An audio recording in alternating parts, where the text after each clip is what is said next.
बिजली महादेव, यहाँ हर 12 साल में शिवलिंग के ऊपर बिजली गिरती है और हर 2 साल में जो है मंदिर पे जो ध्वज है उसके ऊपर बिजली गिरती है। पर गिरती क्यों है ये कोई नहीं बताता। समुद्र मंथन के समय जब हलाहल पूरे संसार में फैल रहा था तब भी भोले बाबा ने वो विष जो है अपने कंठ में धारण कर लिया। कभी उन्होंने विष पिया तो कभी उन्होंने कड़कती हुई बिजली अपने ऊपर ले ली। हर हर महादेव दोस्तों, good morning from Kullu. Kullu के स्मार्ट बस स्टैंड के हम लोग 2nd फ्लोर पे हैं इस समय। रात को हम लोग काफ़ी लेट हो गए हुए थे, 9 सवा 9 बजे के करीब हम लोग कुल्लू में पहुंचे। तो कुल्लू बस स्टैंड पे ही जो है यहाँ पे डॉर्मेट्रीज वगैरह अवेलेबल रहती हैं। हमने यहाँ पे डॉर्मेट्री ले ली। ये यहाँ पे हमारा रूम है। हिमाचल प्रदेश का सबसे स्मार्ट, हिमाचल प्रदेश का सबसे बेस्ट जो बस स्टैंड है वो कुल्लू का बस स्टैंड है और हर एक बस स्टैंड पर हमने विजिट करा हुआ है, इसलिए ये वाला सबसे ज़्यादा बेस्ट है। यहाँ पे खाने का, पीने का, रहने का, धोने का, सोने का हर एक सुविधा जो है वो उपलब्ध है। ये पीछे वाली तरफ जो है यहाँ पे वॉशरूम्स हैं और वॉशरूम्स इतने ज़्यादा नीट एंड क्लीन है ना।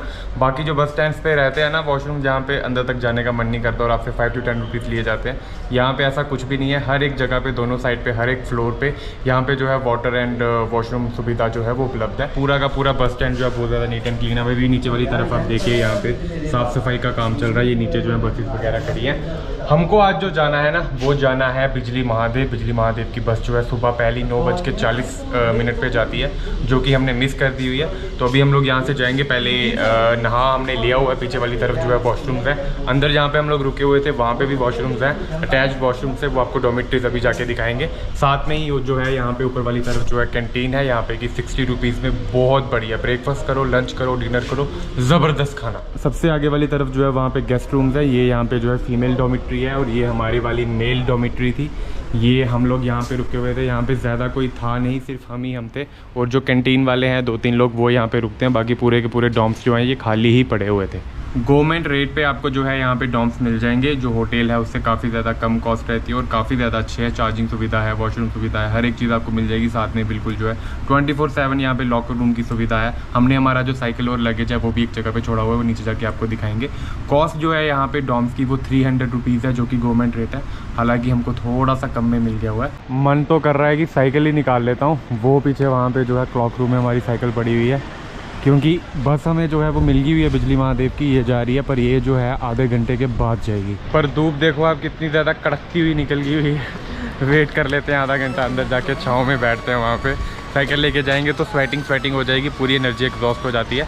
बिजली महादेव से वापस आके हमें जो है मंडी वाली तरफ भी जाना है, तो एनर्जी थोड़ी बहुत बची हुई रहेगी। तो ठीक है, 2-3 किलोमीटर का जो है वो ट्रैक भी है, तो वेट करते हैं आधा घंटा, बस में ही जाएंगे। बिजली महादेव के लिए बस सर्विस जो है वो कुल्लू से डायरेक्ट आपको मिल जाएगी। सुबह पहली बस 9:40 पे और शाम को आखिरी 5 बजे चलती है। कुल्लू से बिजली महादेव की दूरी 20 किलोमीटर की है। इस सफ़र में आपको कुदरत के बेहतरीन नज़ारे देखने को मिलेंगे। रास्ता थोड़ा कंजस्टेड है तो कभी कभी जाम भी मिल सकता है। रास्ते में आपको एप्पल, प्लम एंड अनार के बहुत सारे बाग देखने को भी मिलेंगे। पहुंच गए हम लोग इस समय चंसारी में जो बस आती है वो आपको यहाँ पे ड्रॉप कर देती है। पर अगर आप अपना प्राइवेट व्हीकल लेके आते हैं तो यहाँ से आप जो है 1-1.5 किलोमीटर, 1 to 1.5 किलोमीटर और ऊपर तक जो है वो टैक्सी जाती है। बट बस जो है वो यहीं पे आपको ड्रॉप कर देगी।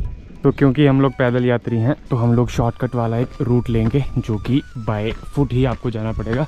300 के करीब हमने सीढ़ियाँ चढ़ ली हुई हैं और अभी देखते हैं कि और कितनी हैं। पर खड़ी सीढ़ियाँ चढ़ते जाओ। जो वैष्णो देवी भवन से बाबा भैरव घाटी की तरफ जाते हुए सीढ़ियाँ आती है ना, खड़ी वाली चढ़ाई, कुछ वैसा सा है ये। हम लोग अगर हमारा अपना जो ट्रांसपोर्ट है, हमारी पुष्पा, उसको लेके भी अगर आते तो अभी तक यहाँ नहीं पहुँचे होते, बहुत पीछे होते। बिकॉज पूरा कुल्लू जो है ना नीचे रह जाता है। आपको ऊपर पहाड़ी जो है वो चढ़ते जाना होता है। अभी भी यहाँ से नीचे वाली तरफ जो है पूरा का पूरा कुल्लू टाउन दिखाई दे रहा है। रोड जो है वो कंजस्टेड है और रोड जो है बीच में बहुत सारी जगहों पे टूटा हुआ है। हालांकि जो व्यूज़ हैं वो बहुत ज़्यादा अच्छे हैं। हर जगह पे पूरी की पूरी वैली में जो है एप्पल लगे हुए हैं, अनार लगे हुए हैं। एप्पल्स तो बहुत सारे एप्पल्स हैं, बहुत ज़्यादा सुंदर है। पर टाइम लग जाता। ये 20 किलोमीटर के लिए हमको कम से कम ना 4 से 5 घंटे लग जाते, जो कि हमने आधे घंटे में सफ़र कवर किया है। 500 से 600 खड़ी वाली सीढ़ियाँ, खड़ी वाली चढ़ाई चढ़ के हम लोग इस वाले रास्ते से भी होके आए हैं। और अगर हम लोग अपना प्राइवेट जो व्हीकल रहता है वो लेके आते हैं तो ये रास्ता है, ये लास्ट स्पॉट है। इसके बाद आपकी गाड़ी जो है आगे अलो नहीं है और आगे रास्ता भी नहीं है। ये आगे जाके पूरी पार्किंग ही है।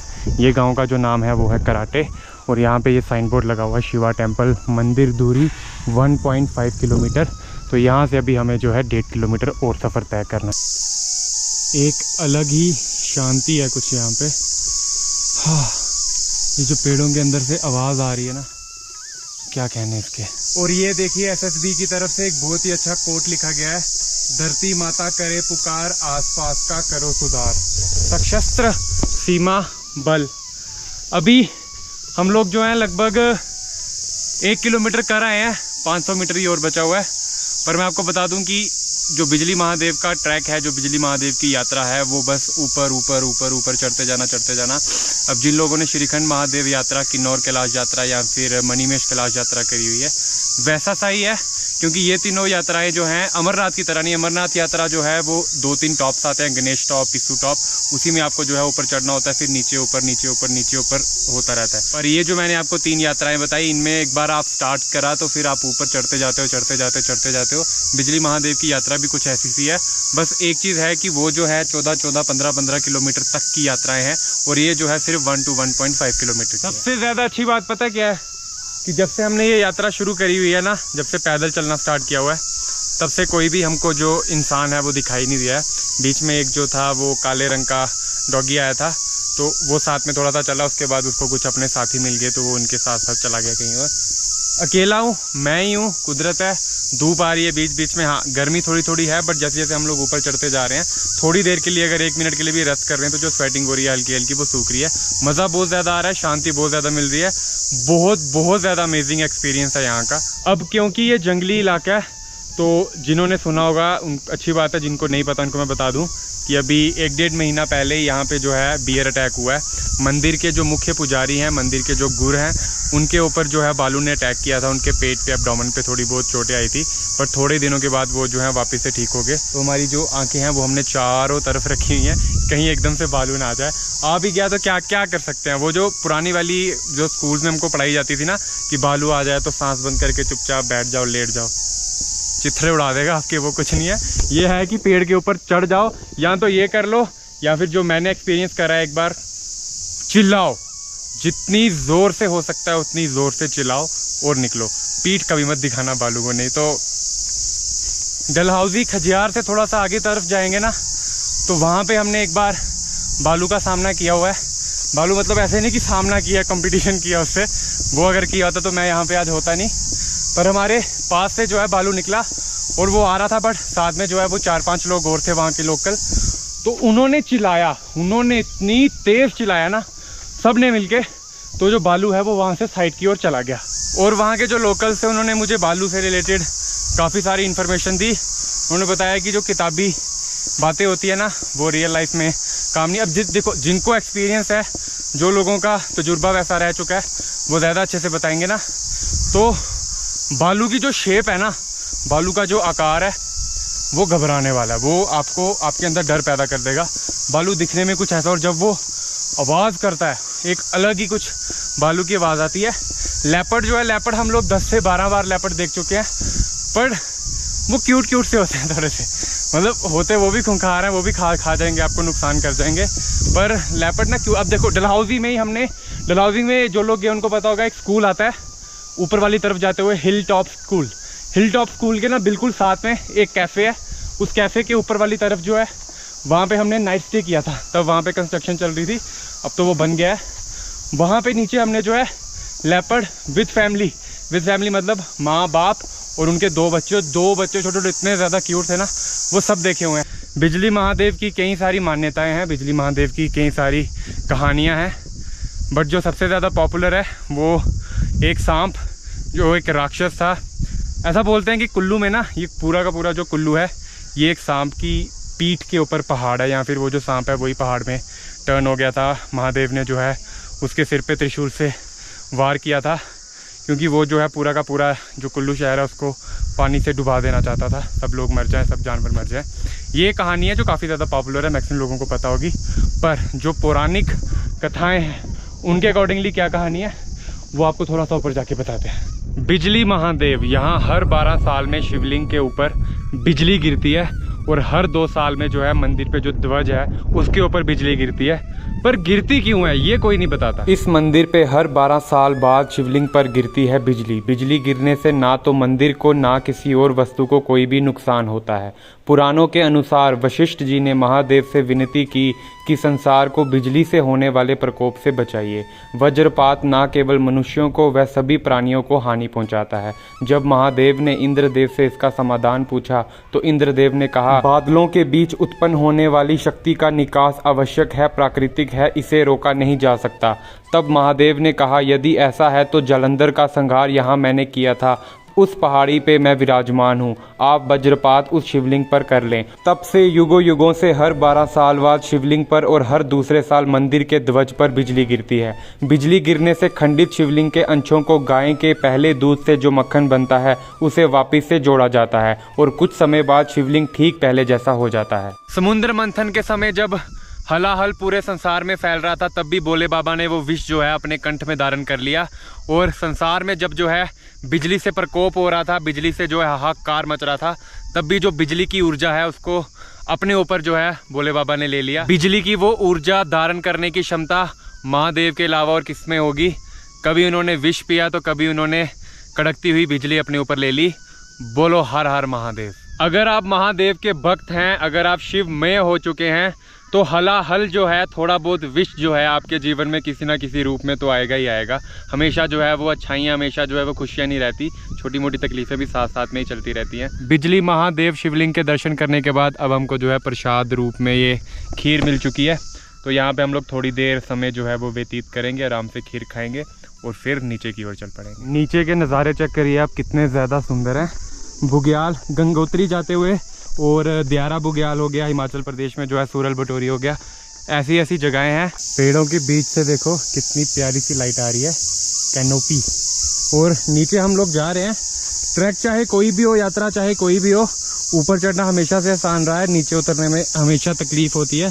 और ज़्यादातर जो एक्सीडेंट्स हैं जो लोगों को लगती है, गिरते हैं, वो हमेशा देखना कभी भी चढ़ते हुए बहुत कम लोग गिरेंगे, हमेशा नीचे चढ़ते हुए, नीचे उतरते हुए लोग जो है मैक्सिमम गिरते हैं। वजह क्या है? एक तो बॉडी जो है वो थोड़ी सी थकी हुई होती है। ये तो चलो शॉर्ट ट्रैक का थोड़ा इतना ज़्यादा दिक्कत नहीं आई, बट लंबी जो यात्रा रहती है, लंबे लंबे जो ट्रैक्स रहते हैं, वहाँ पे एनर्जी आपकी एग्जॉस्ट हो जाती है जब आप ऊपर चढ़ते हैं। और नीचे जाते हुए ना लोग खुश होते हैं कि हाँ हम लोग आराम से पहुँच जाएंगे भागा भागी में। और फॉर ग्रांटेड आप जब कोई भी चीज़ ले लेते हो ना तो कुछ ना कुछ दुर्घटना तो होगी होगी। और यहाँ पे क्या है ना, ये जो छोटे छोटे आपको घास दिख रहा है ये स्लिपरी है। इस पे अगर मैंने तेज तेज चलना शुरू कर दिया तो एक तो स्लिप होने का खतरा है थोड़ा सा, दूसरा पाँव जो है वो जो मोच आ जाती है ना वो भी आ जाती है, क्योंकि ऊपर नीचे या पत्थर रहते हैं तो पाँव थोड़ा सा भी ऐसे हुआ तो मोच आ जाती है, 2 सेकंड में एंकल आपका जो है वो ट्विस्ट हो जाता है।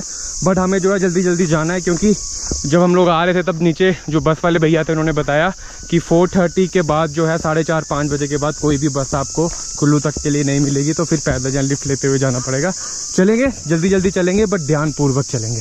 लास्ट बस जो है वो जा चुकी है, हमको थोड़ी सी देरी होगी।